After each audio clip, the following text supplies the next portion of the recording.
discuss the 15 crore capex that we want to invest, or we would like to go by the agenda of one at a time? With your permission of Chairman, I would like to present to the all members a proposal to buy for another machine with a capex of 15 crores, which will help us to double our capacity. So I'll like to present the facts. I've circulated the balance sheet to you, showing that capital of 25 crores, loan of 5 crores existing as of today, current liabilities of 10, fixed assets of 20, investments of 5, and current assets of 15. So that are the facts today. I would like to add that from the compliance point of view also, the new agency that has been floated by the Ministry of Corporate Governance to look in, and Ministry of Environment to look into these matters, has stipulated a countdown period of 5 years within which we have to replace our existing product, plastic use, with the new acceptable model. So currently we have about 150 workers who work on manufacturing of bottles, and out of them 50 would be trained on the current the new machines, and we are trying to rehab. We would have a program where the rest of them would be retrained by those of them who have to travel overseas for training. Yeah, actually, as our current market share is 25%, and we want to increase it in the number of sales happening in the percentage.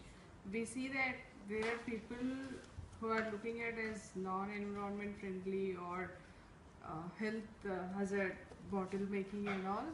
So we wanted to come out of that. So we essentially looked at the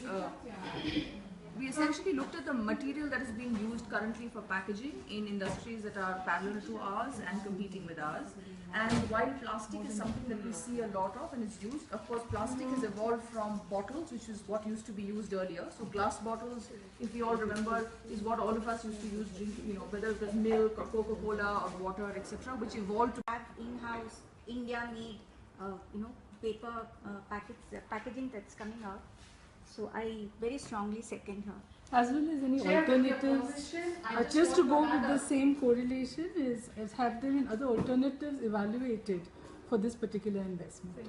Chair, with your permission, I'd like to include just an additional question to the same topic in choosing the Swiss supplier in terms of how many were shortlisted during the bid process and what was the comparative cost. If the CFO could share that, that would be great. Thank you. So, actually, I would like to submit that it is not a choice really for this board to make this change. It's not a choice. The market is demanding it, the customers are demanding it, and the regulator is demanding that we comply with the environmental standards with regard to the disposal of plastics and with regard to the life cycle of our product, and therefore the disposal of the bottles by our customers. And the life cycle cost, and the environmental impact studies have been conducted by the R&D department. And we have been getting a lot of reports about the tampering of the water bottles, because these are all not disposed properly, and so our brand is getting reused with spurious liquids. So that is definitely affecting our brand, and a lot of complaints have also come through. In terms of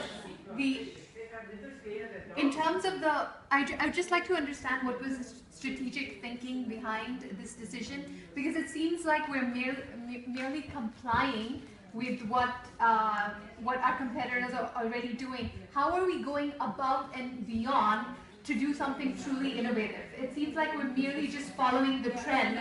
So in terms of a long-term perspective, how does this help us maintain our leadership in the market?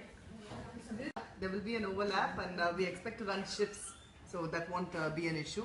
And as said by other executive directors on this board, I don't think it's an option anymore, because this company's sustenance is based on this machine, and we are talking about fancy words like CSR and sustainability, whereas our existence depends on this new machine. We don't have a machine to run otherwise. Point where we can take the company to a whole new level. And we are gathered here today at this meeting to look at what are the options to take that company to a whole new level. And there are 3 options before us. And my colleagues here from the executive board will throw more light on it. With the permission of the chair, I agree with your proposal, of buying the 3 options that you've given us. But the business objective to me is not clear. We are a premium airline.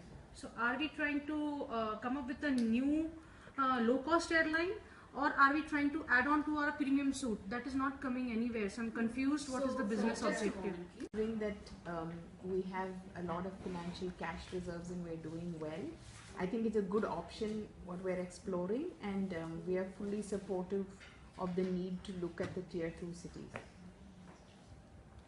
It's not that we are branding ourselves as a low-cost airline. We're not shifting our brand value in the market. We are there, and yet we're going to expand our business. And leasing out is a good option because we don't want to do drastic expenditure and put ourselves in the market where we could be at a kind of a loss. So I understand from the agenda that today we will not necessarily take a decision, but we will discuss the pros and cons of the different options that we have.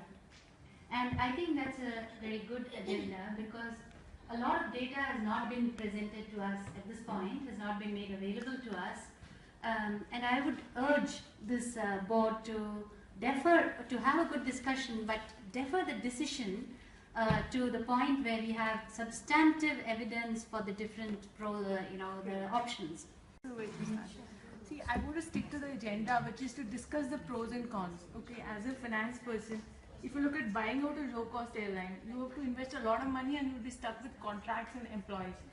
If you look at the second and third, you would be stuck with aircraft, which resale value may not be there so much. And if the economy goes on a downturn, leasing aircraft would give you the flexibility to increase your demand. If you want to grow, if you buy out a huge capacity as a low-cost airline, you would be stuck with capacity. If you go into a recession which last 4 years, instead of growth, you might actually tank, and then you've been a big problem.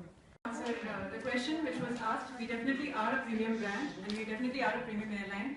We are not diluting from that. We're looking at innovation over here and not innovation. So we've already done enough innovation for which has given to results. Okay, so what we're looking at, I think with the entire team, is what is that we can innovate and come with what is already existing rather than making a huge expenditure that can still help us retain our brand.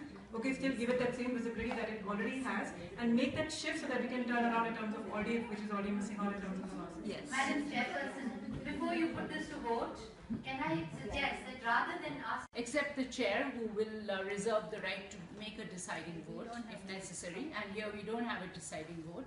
So all those in favor of buying out a low-cost airline, please raise your hands on both sides of the table. Okay, so we have 3, right? Okay, so we'll quickly move to the next one. All those in favor of buying new aircraft, please raise your hands. None. 0? Okay. All those in favor of leasing aircraft? So we can see a very clear consensus emerging. What about the 4th option? Any abstentions?